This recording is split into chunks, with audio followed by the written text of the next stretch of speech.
श्री गणेशाय नमः। नमस्कार मित्रों, जय श्री कृष्ण। स्वागत है आपका मेरे चैनल काम की बात ज्योतिष के साथ में। मित्रों, आज हम बात करेंगे भगवान गणेश की या फिर गणपति जी की। गणपति जी जो प्रथम पूज्य हैं और जिनकी पूजा सबसे पहले की जाती है। आज हम गणेश जी के संबंध में उन सरल उपायों को जानेंगे जो प्रभावी तो है ही, साथ साथ में हमारे रोज़मर्रा के जीवन में बहुत उपयोगी भी साबित हो सकते हैं। तो आइए जानते हैं वो कौन सी बातें हैं।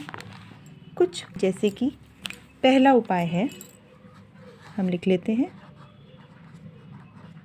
पहला उपाय मित्रों, सबसे पहली तो ये बात कि जब गणेश जी की बात होती है तो हमें सबसे पहले ये जानना चाहिए कि हमारे घर में गणेश जी की कितनी मूर्तियाँ होनी चाहिए। मतलब कुछ लोगों को जैसे गणपति की मूर्तियाँ संग्रह करने की भी आदत होती है, तो बहुत सारी मूर्तियाँ वो इकट्ठी कर लेते हैं। लेकिन हमें ये जानना चाहिए कि गणेश जी की मूर्तियाँ घर में होनी चाहिए तो कितनी होनी चाहिए। तो मित्रों, सबसे पहले हम ये जानते हैं कि जब भी हम गणेश जी की मूर्तियाँ लाएं और रखें तो हमेशा ये बात याद रखें कि मूर्तियाँ हमेशा सम संख्या में होनी चाहिए। सम संख्या जैसे कि 2, 4, 6, 8 जैसे कि आप सम संख्या में कितनी भी मूर्तियाँ रख सकते हैं। दूसरा उपाय ये है दोस्तों कि जब भी हम गणेश जी की पूजा करते हैं तो हमेशा उसमें देखा है कि दूर्वा का प्रयोग होता है। दूर्वा यानी कि हरी घास, जो एक विशेष प्रकार की घास होती है। दूर्वा का प्रयोग जब भी हम करते हैं, मंदिरों में भी हम जाते हैं तो गणेश जी के मंदिरों में तो हमें दूर्वा चढ़ावे में माला के साथ में दी जाती है। तो बहुत सारी गलतियां जो लोग करते हैं वो ये कि जब हम दूर्वा का प्रयोग करते हैं तो हम माला के साथ में उन्हें ऐसे ही चढ़ा देते हैं।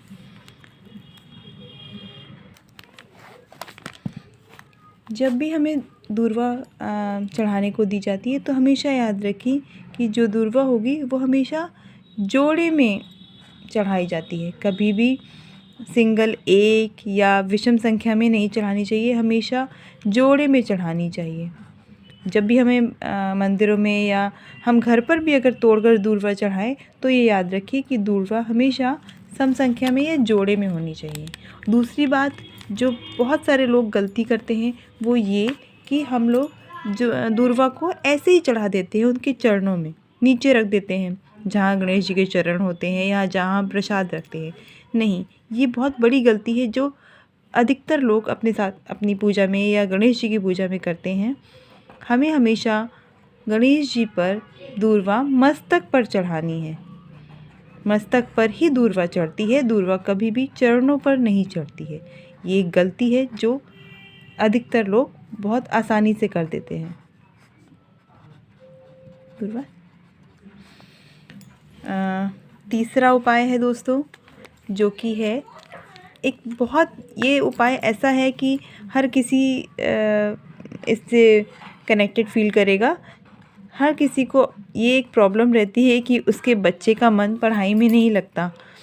हर किसी को चाहिए कि उसके बच्चा पढ़े, और आजकल के जैसा भी टाइम चल रहा है कोविड का, उसमें ऑनलाइन क्लासेस, मोबाइल, इन चीज़ों की वजह से बच्चों का मन काफ़ी हट चुका है।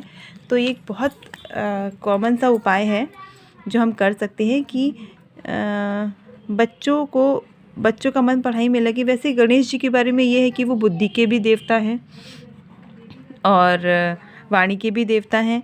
तो जब भी हमें लगे कि हमारे बच्चे का मन पढ़ाई में नहीं लग रहा है तो हमें गणेश जी के ऊपर सिंदूर चढ़ाना है, और सिंदूर जब उनके मस्तक पर लगाएं और फिर पूजा की शुरुआत में फिर पूजा करनी, जो भी आप पूजा करते हैं, जो भी आपका तरीका है पूजा करने का, और उसके बाद वही सिंदूर उनके मस्तक से निकाल कर थोड़ा सा सिंदूर अपने बच्चों के मस्तक पर लगा दें। इससे उनका मन पढ़ाई में लगेगा, उनका बुद्धि प्रबल होगा, उनकी वाणी भी प्रखर होगी। ये एक बहुत ही सरल उपाय है जो हर कोई कर सकता है। चौथा उपाय, मुझे लगता है कि हर किसी की कोई ना कोई मनोकामना तो ज़रूर होती है और जो हम चाहते हैं कि वो पूरी हो जाए, तो चौथा उपाय मनोकामना के बारे में ही है। जब भी हमारी कोई मनोकामना होती है, हम चाहते हैं कि वो मनोकामना पूर्ण हो, तो हमें गणेश जी की पूजा या गणेश जी के द्वारा अपनी मनोकामना अगर पूरी करनी है तो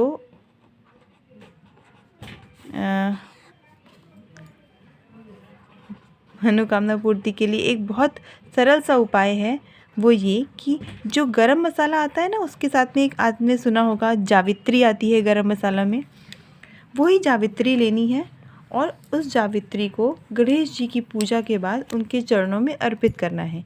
और एक बात बहुत जो ध्यान रखने वाली है इसमें, वो ये कि जब भी हम अपनी मनोकामना बोलें तो मनोकामना हमें इस तरीके से बोलनी है कि वो उनको सुनाई पड़े, मतलब उनको सुनाई पड़े, आपको सुनाई पड़े, और किसी को नहीं। इतने ज़ोर से भी ना बोलें कि कोई अगल बगल जो है वो सुन ले, और इतने धीमे भी ना बोलें कि मन में बोल दें आप और उसको सुन ना पाएँ। इस जैसे आप किसी से बात करते हैं उसी तरीके में उनसे वो मनोकामना कहनी है और 21 दिन तक ये उपाय करना है। 21 दिनों के बाद रोज़ आपको जावित्री चढ़ानी है, और जो जावित्री आप एक दिन चढ़ाएंगे और दूसरे दिन जब उठाएंगे तो वो जावित्री आप अपने खाने में प्रयोग कर सकते हैं, अपने मसालों में प्रयोग कर सकते हैं। अब पांचवा उपाय ये भी एक शायद बहुत कॉमन सी गलती है जो बहुत लोग करते हैं, वो ये कि शायद पता ही नहीं होता कि जब हम गणेश जी की पूजा करते हैं तो हम उन्हें भोग भी लगाते हैं, प्रसाद चढ़ाते हैं। तो जब भी हम भोग लगाएं, प्रसाद चढ़ाएं, तो हमें इस बात का ध्यान रखना है कि जो भी हम भोग गणपति जी को लगाएं वो बहुत ही नरम होना चाहिए, बहुत कड़क नहीं होना चाहिए। जैसे कि हम मोदक बाज़ार में मिलते हैं, मोदक ले आते हैं, तो वो तले हुए मोदक होते हैं, वो कड़े होते हैं, वो बहुत नरम नहीं होते। तो हमें ये याद रखना है कि हमें जब भी गणेश जी को जो भी भोग लगाएं, आप मोदक का भोग लगाएं तो जो भाप वाले मोदक होते हैं वो चढ़ाएं, या आप लड्डू चढ़ाएं, कोई भी लड्डू, मोतीचूर के लड्डू या जो भी लड्डू। बस इसका ध्यान रखें कि जो भी भोग गणेश जी को चढ़ता है वो बहुत ज़्यादा चबाना ना पड़े, वो मुंह में रखे और घुल जाए, या बहुत ज़्यादा चबाना ना पड़े, ऐसा भोग लगाना है। मित्रों, जो उपाय मैंने बताए इसे आप करके देखें, रोज़मर्रा के जीवन में आपको ज़रूर फ़र्क पड़ेगा। इससे संबंधित मित्रों अगर आपका कोई विचार हो तो या कोई प्रश्न हो तो आप कमेंट बॉक्स जाकर आप कमेंट करें, और मैं कोशिश करूँगी कि आपके जो भी प्रश्न होंगे या जो भी चीज़ें होंगी उसको मैं रिप्लाई कर सकूं। और मिलते हैं अगली वीडियो में, तब तक के लिए जय श्री कृष्ण।